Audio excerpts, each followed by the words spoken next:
सभापती महाशय, हो जो प्रश्न आसलो तो मयेच्या मतदारसंघातल्या पंचायत एरियेन जे पावर शटडावन जाता त्या संदर्भात आसलो स्पीकर सर. आणि दुसरो प्रश्न आहा जो whether government is taken action to get back feeder from Colem, if so give details and present status. म्हणजे चोडण जो भाग आसा त्या भागाक इलेक्ट्रिसिटी सध्या खोल्ले सबस्टेशना कडसून येता आणि ह्या भागांसून जी अंडरग्राउंड लायन येवपाक जाय ते लायनीचो स्टेटस दिवचो. दुसरें म्हणजे खोल्ले गांवांसून जी लायन येता ती झाडां पेडांसून येता कारणान थंय इंटरप्शन खूब जाता. तर हे प्रॉब्लेम सॉल्व करपाक लागून कितें जे स्टेप्स घेतल्या तेजेर उत्तर दिवचें. स्वाती महाशय, चोडण गांव हे पयलीं बेट आशिल्लें, आतां ताका मयेच्यान रस्तो आसा आनी ह्या बेटार जी लायट आयली ती 1970 71 टप्प्याटप्प्यान आयली आनी लायट येता आसतना ती खोर्ली फिडरांतल्यान खोर्ले सबस्टेशनाच्यान दिवाडे आयली आनी दिवाडेंतल्यान शोरांव आयली आनी ही जवळ जवळ 50 वर्सां जाली कोणीच पळोवना.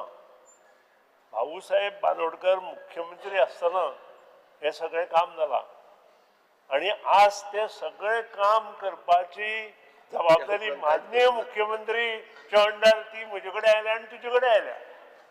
हें अभिमानान हांव सांगना, कारण 1970 भाऊसाहेब बांदोडकर मुख्यमंत्री आशिल्ले आनी आज डॉक्टर प्रमोद सावंत आसा आनी आज आमी थंय सगळे अंडरग्राउंड करपा खातीर हातांत घेतला.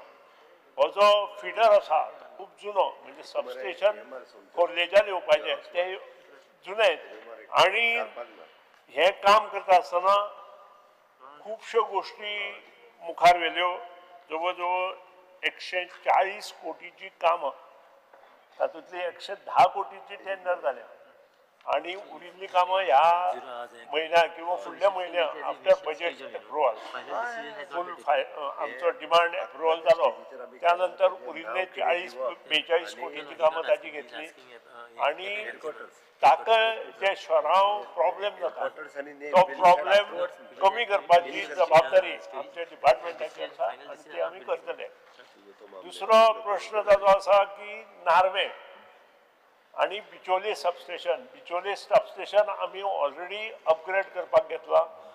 नार्वे जो फिडर आसा ताका सादारण जे ट्रान्सफॉर्मर आसा ते जवळ जवळ 42 ट्रान्सफॉर्मर आसा नार्वेच्यान येता आनी ती जी नार्वेच्यान जी लायन जर हाडपाक जाय जाल्यार ती लायन खूब जुनी आसा. 33 kV आमी थिवीच्यान बिचोले हाडपाक अंडरग्राउंड चालू केलें, काम चालू जालें. तें काम कंप्लीट जाल्या नंतर बिचोलीचें सबस्टेशन अपग्रेड जाल्या नंतर नार्वेच्यान शोरांव दुसरी लायन घालपाचो प्रयत्न आमचो आसतलो. स्पीकर सर, माननीय मंत्र्यांनी जो आन्सर दिल्लो आसा तो रिगार्डिंग चोडणाच्या लायनी संदर्भात, तशेंच सर जो अंडरग्राउंड केबल चालू आसा पळय त्या संदर्भात हांवें एक प्रश्न विचारलेलो. आमच्या मय मतदारसंघात 7 पंचायती येता आनी 7 पंचायतींनी कितले अंडरग्राउंड केबल काम पूर्ण जाला आनी कितले उरला हेजेर एक प्रश्न विचारलो. तेजेर स्पीकर सर आन्सर दिवचे. स्वाती म्हणजे आताच सांगला underground cable work 11 kV number of works in kilometre complete जे केला ते 28.2 किलोमीटर इन प्रोग्रेस आसा 42.3 किलोमीटर.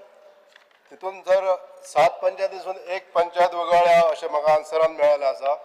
म्हणजे जे विलेज पंचायत पिळगांव ह्या पंचायतीचें नांव ह्या एनेक्शरान ना स्पीकर सर, तेजें स्पश्टीकरण मातशें दिवचें. सभापती मातशें आतांच हांवें म्हटलां की 40 कोटीच्या कामाचे एस्टिमेट ताचे ऑलरेडी केल्या. It is under administrative approval दिले बरोबर ताका टेंडरींग प्रोसेस जातलें आनी आमचे डिमांड पास जाले नंतर हें सगळें मुखार वतलें. स्पीकर सर, हांव मान्य मंत्र्यांचे तशेंच मान्य मुख्यमंत्र्यांचे आभार मानपाक सोदतां जे 7 पंचायतींसून 4 पंचायतीच्या अंडरग्राउंड केबलाचे काम पूर्ण झालेलं आसा आणि बाकीचे एस्टिमेट ऑन द वे. अशा पद्दतीन स्पीकर सर अंडरग्राउंड सगळे केबल आहा ते जाल्या नंतर थोडेशे काम जे उरता ते LT लायनीचे म्हणजे हे जे केबल्स आसा जे एल्युमिनियम कंडक्टर्स आहा ते खूप पोरणे आहा स्पीकर सर. तेन्ना हे कंडक्टर बदलून दिवचे अशें हांव मान्य मंत्र्यांक विनंती करता आनी हेजे मान्य मंत्र्यांनी एश्युरन्स दिवचे. सभापती महाशय, हांवें आतांच सांगलां 1971 LT कंडक्टर ते ब्रिटल जाल्या. ब्रिटल म्हणजे अशें धरले बरोबर चुराडो जाता, करंट सुद्दां तातूंत कमी येता आनी तो बदलपाची आवश्यकता आसा. सादारण एका फिटरा 10 ते 16 ट्रान्सफॉर्मर आसता, कमीत कमी 10 आसता आणि ते काही जाग्यार ते 20-20 ट्रान्सफॉर्मर सुद्दां आसता आणि त्या खातीर हे काम करता आसतना आमकां टप्प्याटप्प्यान काम कंप्लीट करपाक जाय. आणि जेन्ना underground ST 11 kV line complete जातली तेन्ना हो जो पळय लायट वचपाचो प्रॉब्लेम आसा तो इल्लो कमी जातलो. फॉर एग्जाम्पल आतां ज्यो पंचायतीक 400 फावटी लायट वताली ती 110 फावटीचेर आयिल्ली आसा. हाजे वयल्यान एक सिद्ध जाता अंडरग्राउंड केले नंतर लायट जी वता ती कमीत कमी यातूंत वता. Because my last प्रश्न आसा whether the proposal to provide public light at Visarjan places from my constituency are pending. जर आन्सर येयला स्पीकर सर की चडशे वेळार टेम्पररी लायट प्रोवायड करता म्हणून म्हाका एक स्पीकर सर सांगपाक हांव सजेस्ट करपाक सोदता मान्य मंत्र्यांक की सार्वजनीक जी आमची गणेश विसर्जन स्थळां आसता ती दर वर्षी एल्युमिनेटेड करची पडटा. हे अशी न करता कंपल्सरी अशें थंय प्रोवायड करची लायट अशें एक विनंती करपाक सोदता. मातशें आन्सर दिवचें. सभापती महाशय, ही पॉलिसी संबंद आमी स्ट्रीट लायट पॉलिसी जी आसा ती सगळी चेंज केल्या. पयलीं कशें आशिल्लें की ही पॉलिसी जावचे पयलीं आमी प्रत्येकाक चवथी वेळार लायटी दिताले आनी ताजेर खुबश्यो कंप्लेनी येताल्यो. त्यो खंय तरी वताल्यो आनी त्यो त्या जाग्यार पावनाशिल्ल्यो. पूण आतां डिपार्टमेंटान अशें ठरयलां गेली 2 वर्सां तर हें चालूच आसा. ज्या ज्या कडेन चवथीचें विसर्जन आसता किंवा कोणाकूय थंय एक आपल्या समाजांतले काही गोश्टी थंय करपाच्यो आसा आनी थंय जर लायट घालपाक जाय जाल्यार ते आमी घालून दिता. त्या खातीर जवळ जवळ 320 पॉयंट्स मये कॉन्स्टिट्युएन्सी आमी फायनल केल्या. आनीकूय कितें आसा जाल्यार तातूंत एड करा आनी 7 दिसां खातीर किंवा 9 दिसां खातीर किंवा 11 दिसां खातीर जेन्ना जेन्ना गणपती विसर्जन आसता तेन्ना तेन्ना थंय थंय ती लायट घालून घ्या.